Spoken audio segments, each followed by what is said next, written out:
Olá, seja bem-vinda, seja bem-vindo a mais um vídeo aqui no canal. Eu sou Armando Vernalha Júnior, fotógrafo, cinegrafista, professor, youtuber, músico, tomador de café e contador de fofoca pela metade, mas hoje essa história vai acabar. Se você não viu o vídeo do desafio fotográfico, você acabou de não entender nada. Então dá uma pausa nesse vídeo aqui e volta lá no vídeo do desafio fotográfico. Assiste o vídeo do desafio fotográfico, até porque tem um exercício, uma proposta de treino fotográfico bem bacana para você lá. Proposta de estudo que vai ajudar a trazer melhorias para a sua fotografia. Então assiste aquele vídeo que é muito legal.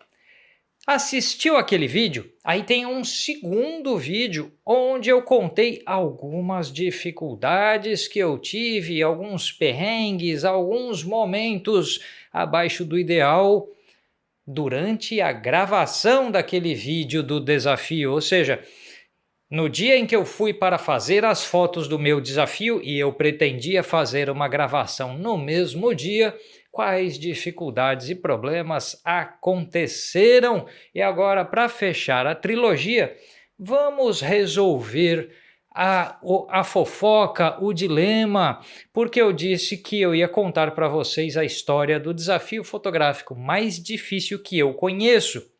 Não é o mais difícil que existe, primeiro porque isso é subjetivo, cada pessoa vai ver dificuldades em coisas diferentes. Segundo, que eu não conheço tudo, então dos que eu conheço, dos desafios fotográficos que eu tive contato na vida, que eu fiquei sabendo, que eu li a respeito, esse aqui é o mais complicado, o que eu acho mais difícil do ponto de vista técnico, do ponto de vista estético, porque o meu desafio fotográfico, se desse tudo errado naquele dia, eu ia ter perdido um dia, um único dia, dos 365 de um ano, dos não sei quantos dias do todo da minha vida, eu teria perdido um dia. Esse fotógrafo aqui que eu estou comentando com vocês, se perdesse alguma coisa do desafio dele, se o desafio dele não desse certo, se ele não chegasse a coisa alguma com ele teria perdido 90 dias inteiros. Deixa eu explicar melhor essa história.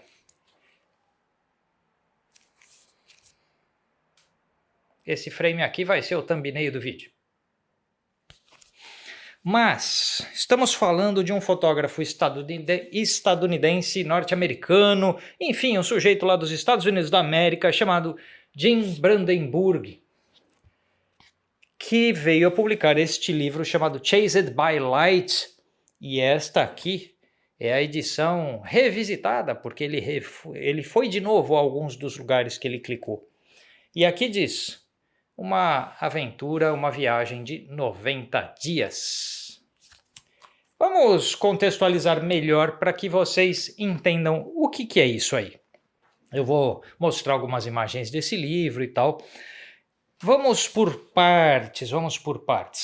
O ano era 1994, tá bom? 1994 começa a nascer isto aqui, que naquela ocasião não tinha a ideia de ser um livro, não tinha a ideia de ser nada. Quem é o Jim Brandenburg? Tá vivo, tá no Instagram, segue ele lá, acompanha o trabalho, põe no Google, pesquisa, leia a respeito. Então, se informe sobre quem é o Jim Brandenburg, que é um fotógrafo que muito provavelmente uma imensa maioria de vocês nunca ouviu falar.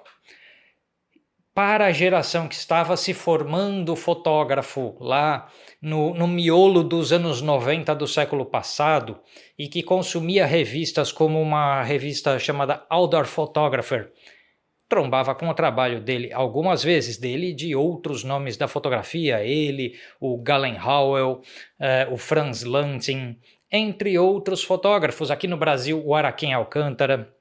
Então, alguns dos grandes nomes da fotografia de natureza, de aventura, de destinos exóticos, de documentarismo, como também o Steve McCurry. Então, naquele momento em que eu ia me transformando num fotógrafo, eu tomava o contato com o trabalho dessas pessoas e das jornadas e dos desafios que eles enfrentavam. E em 1994, Jim Brandenburg já era um fotógrafo reconhecido e renomado. Ele já tinha publicado várias matérias e capas na National Geographic, também nessa Outdoor Photographer que eu citei, também na Newsweek, na Life, algumas revistas. Então a gente não está falando de um fotógrafo iniciante, nem que saiba pouco de fotografia. É alguém que sabe muito de fotografia e que já tem uma carreira consolidada naquele momento de tempo específico. Exatamente nesse ponto da vida dele, ele começa a enfrentar uma dificuldade pessoal. Não sei se exatamente uma depressão ou uma infelicidade com os caminhos da vida e da carreira. Enfim, ele não está satisfeito por variadas razões. Uma das razões é que ele vive longe de casa e os filhos dele nasceram e ele não estava podendo acompanhar o crescimento dos filhos porque ele estava nesse mundão fotografando o tempo inteiro. Essa saudade, essa ausência, essa distância estavam corroendo por dentro o Jim Brandenburg, que de alguma maneira não estava mais vendo muito sentido em prosseguir na carreira de fotógrafo. Naquele ponto da vida dele, ele se pôs num pensamento que ele precisava encontrar um caminho. Ele precisava ou recomeçar a vida dele em outra coisa, ou mudar a fotografia dele para outro caminho. Enfim, algo precisava ser feito porque ele não estava realmente bem ou feliz ou satisfeito com os caminhos que estava. E esse ponto da história é muito comum a muitos documentaristas, a muitos fotojornalistas, a muitos desses fotógrafos e fotógrafas que giram o mundo atrás de grandes imagens e grandes histórias e muitas vezes serão consumidos pelas próprias histórias, pelas coisas que eles verão, pelas coisas que eles testemunharão e pela saudade, pela ausência, pela distância daqueles que eles amam. Então, esse conjunto está presente na biografia de vários fotógrafos e fotógrafas que eu já li e já vi ao longo dos tempos. E a história do Jim Brandenburg é um desses grandes exemplos. Mas o que ele fez para superar esse momento é o que é curioso. Então, o primeiro ponto que eu queria que vocês soubessem é quem é esse sujeito e que patamar de fotógrafo ele se encontrava, em que patamar da fotografia. Outra coisa que é interessante que vocês tenham em mente. Estamos falando de fotografia em tempos de filme. Então, não tem... É por isso que eu fiz o desafio fotográfico do jeito que eu fiz, do jeito que eu falei para vocês. Com o monitorzinho da câmera fechado, sem usar nenhuma previsão de exposição, trabalhando com limitação de quantidade de foto e com limitação de recursos tecnológicos, porque esse sujeito estava trabalhando nessas limitações naquele momento lá, então, no meião dos anos 90 do século passado. Estamos falando de fotografia de filme, então não tem histograma, não tem foco com detecção no olho daquilo que vai fotografar, não tem veja aqui o que você clicou porque você não sabe se clicou certo ou errado, não tem nada, não tem previsão de nada, não tem balanço de branco, porque balanço de branco é o do filme, só existiam filmes para luz do dia e luz tungstênio incandescente, e qualquer outra coisa fora disso você tinha que fazer com filtros. Também não tinha variação de ISO. Se você pôs um filme ISO 100 na sua máquina, é ISO 100 até o fim do dia. ISO 400 é ISO 400 é o que tem. Até trocar de rolo de filme é o que você tem. Você pode andar com duas câmeras, uma com um rolo de ISO 100 e uma com um rolo de ISO 800. Tudo bem, mas ainda assim, anoiteceu, não existia essa foto de céu estrelado com Via Láctea que a gente está acostumado nos tempos de hoje, que qualquer um consegue fazer essa foto. Não era possível na sensibilidade dos filmes da época. Então, vocês vão entender o que eu estou falando agora pelo seguinte: se ele não conseguisse fazer uma foto em um determinado dia do desafio, ele não teria nada. E aí, não podia esperar, anoiteceu, vou fazer um céu estrelado aqui. Não tinha essa hipótese. O que existia naquela época de filme eram os Star Trails, longuíssimas exposições onde as estrelas iriam fazer linhas no céu, porque dentro da sensibilidade dos filmes é o que era possível naquela época. Então as estrelinhas bonitinhas paradas no céu, visíveis lá com a Via Láctea, isso naquela ocasião não era uma foto que existisse. Não era acessível a quaisquer pessoas essas tecnologias. Então, em 1994, 95, tinha um monte de coisa que não dava para fazer. Por ISO, por balanço de branco, por tecnologias, por limitações do filme fotográfico e das câmeras. Tinha um monte de coisa que não dá para fazer e que a gente hoje faz com facilidade.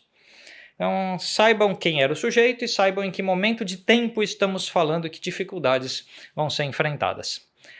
E qual era o desafio que o Jim Brandenburg se colocou? E enquanto eu conto o desafio, eu vou mostrar algumas fotos para vocês.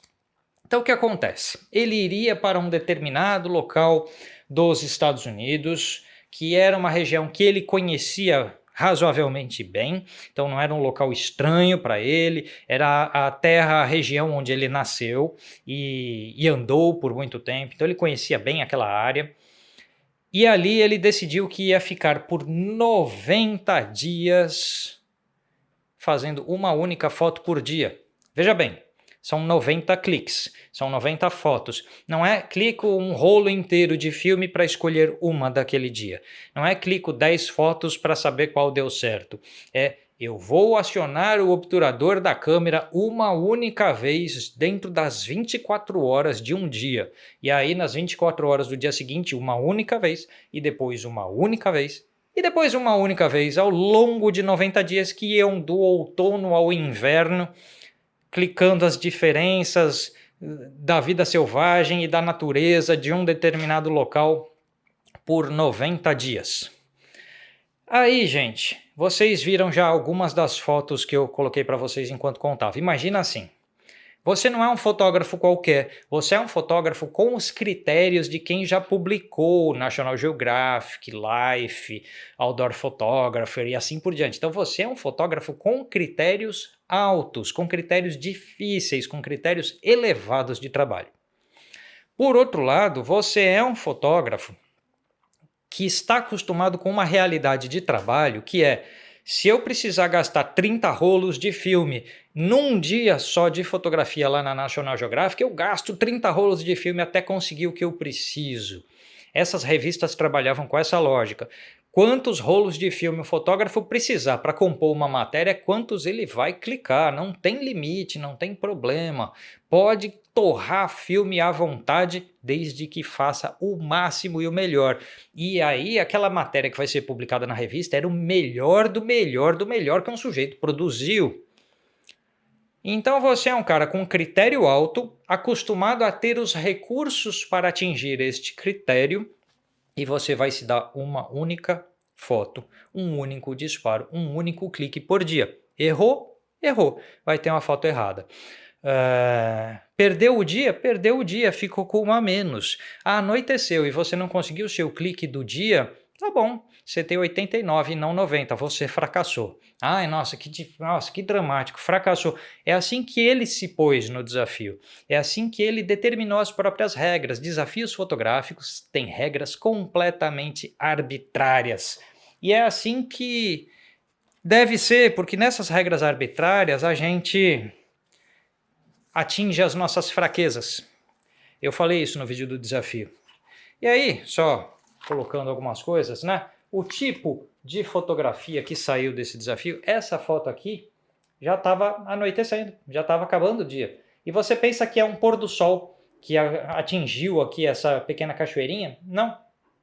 Era a esposa dele segurando um flash para fazer a luz, tá bom? Então a luz aqui foi construída porque ele já tinha chegado no fim do dia, não tinha um clique satisfatório daquele dia, ele não ficou satisfeito com nada do que viu e assim chegou já desanimadão.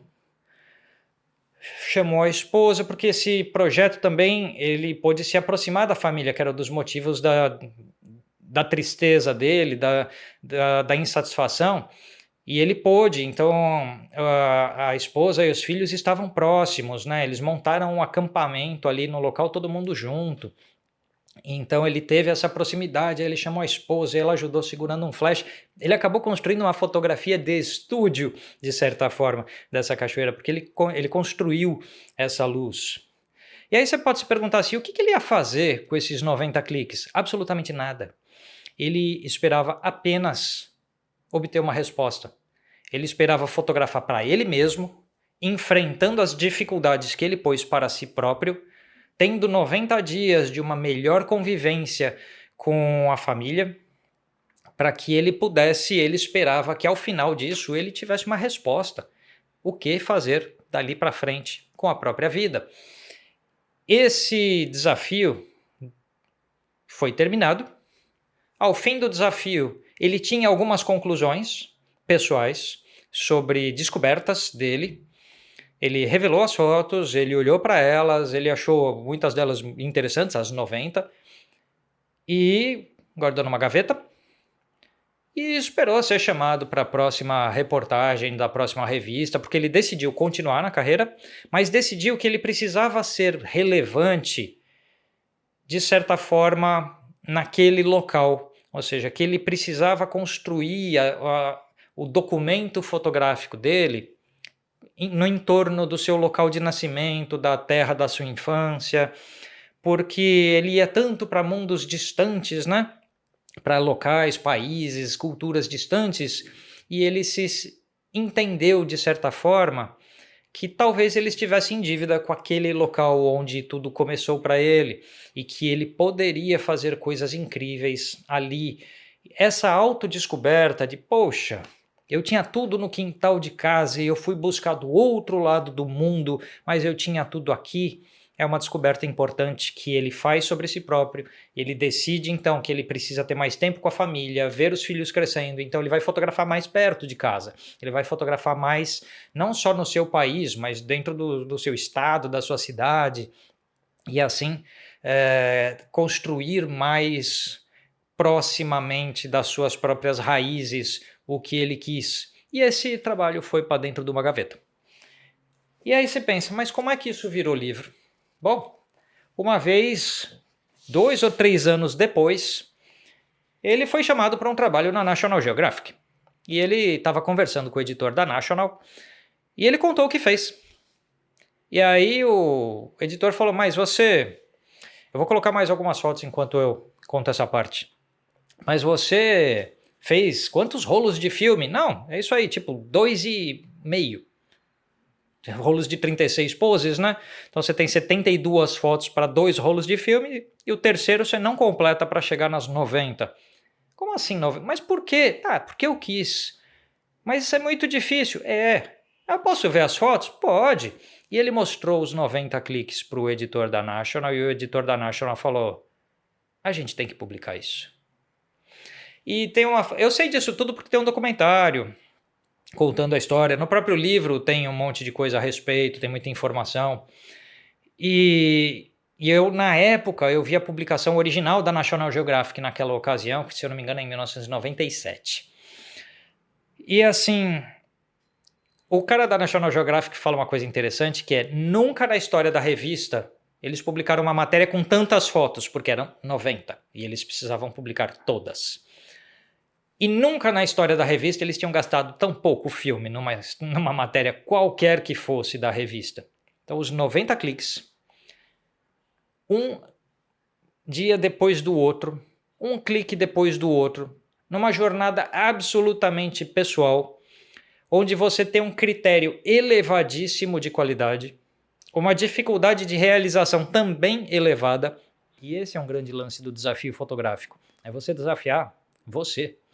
Não adianta você desafiar a mim, eu desafiar você e assim por diante. É você pegar as suas dificuldades e lidar com elas da forma que você encontrar. Então, o desafio fotográfico é sobre você mesmo, sobre os seus problemas, sobre a sua vida, sobre se você gosta ou não de fotografia, se você quer ou não realmente persistir nisso, se a fotografia é a sua válvula de escape, ou se é a sua expressão, ou se é a sua arte, ou se é o seu trabalho de verdade, ou o que é a fotografia na sua vida. Por isso que eu falei lá no vídeo do desafio que esses desafios de 365 dias não me dizem muito respeito, porque não tem o critério de qualidade. Porque o critério de qualidade é que é o que dificulta um desafio. As limitações arbitrárias que a gente se coloca, elas são para que a gente ataque fraquezas técnicas. Fala assim, como eu pus no meu, será que eu estou viciado em fatores tecnológicos? Então eu vou tirá-los da jogada para ver o que eu consigo produzir. Então a gente ataca as nossas fraquezas, as nossas inseguranças. O Jim Brandenburg, com esse desafio, se ele clicasse uma foto de manhã e estivesse satisfeito, ele voltava para casa e ficava o resto do dia com a família. Se tivesse chovendo, tem um dia que ele conta, ele tava uma chuva danada, ele chega na porta da cabana onde ele tá, aquela chuva, ele pensa, não, se eu vou sair para andar nessa situação, e tinha uma pena de pássaro numa pocinha d'água na frente dele ali, ele pegou a câmera, clique, voltou para dentro da cabana, deixa eu tomar um café quente com a minha família aqui, e esses aspectos. E tem dias que ele se desespera, porque os primeiros 10 dias de um desafio, ok, mas chega um ponto que ele fala, e agora? Você vai ficando cada vez mais criterioso, porque chega um dia que você fala, eu não vou clicar de novo o que eu já cliquei ontem, ou antes de ontem. E aí você tem que ir se renovando ao longo desses 90 dias e achando coisas diferentes, andando cada vez mais longe, vendo diferente, trocando de lentes, de coisas para buscar novas perspectivas. E assim esse sujeito vai passar 90 dias para fazer 90 cliques, sem segundas chances para nenhum dos cliques. E isso aí ficou tão bom que foi publicado na National Geographic e virou livro. E essa é a história do livro Chased by Light, que eu acho que foi o título da matéria na National na época, que é esse livro aqui que eu comprei recentemente. Consegui achar, eu não achava há muito tempo esse livro, aí agora eu consegui achar. E comprei porque é uma dessas histórias que ajudou a compor o que eu sou enquanto fotógrafo, porque naquela ocasião, eu começando nos meus estudos de fotografia, pegando os primeiros trabalhinhos e tal, eu li um negócio e que aquilo era tão difícil, eu pensei, mas às vezes eu bato 7, 8, 9 fotos para ter uma realmente bem exposta em cromo, né? Não é negativo que dava para corrigir um monte de coisa na revelação do negativo. O cromo, você errou, ele destruía a sua imagem. E esse cara fez 90 cliques certos em 90 dias, sob 90 condições de luz diferentes, condições climáticas diferentes. Ele não errou nada. Quão bom dá para ser nesse negócio? E essa pergunta que me ocorreu naquele momento, que era o quão bom dá para ser nesse negócio, guiou a minha busca sobre técnica, sobre evolução, sobre ser melhor, mais preciso naquilo que eu fazia. A tolerar menos erros, a ter uma margem mais estreita de exigências. Então eu posso dizer que o Jim Brandenburg me ajudou a ser um fotógrafo melhor. E cada um desses outros nomes que eu citei, o Galen Howell, o Franz Lantin, o Araquém Alcântara, o Steve McCurry, o Sebastião Salgado, cada um deles me ajudou em alguma coisa ao longo da jornada, porque todos eles têm histórias incríveis que valem a pena ser conhecidas. Então, se você não conhece um desses nomes que eu citei, corre atrás.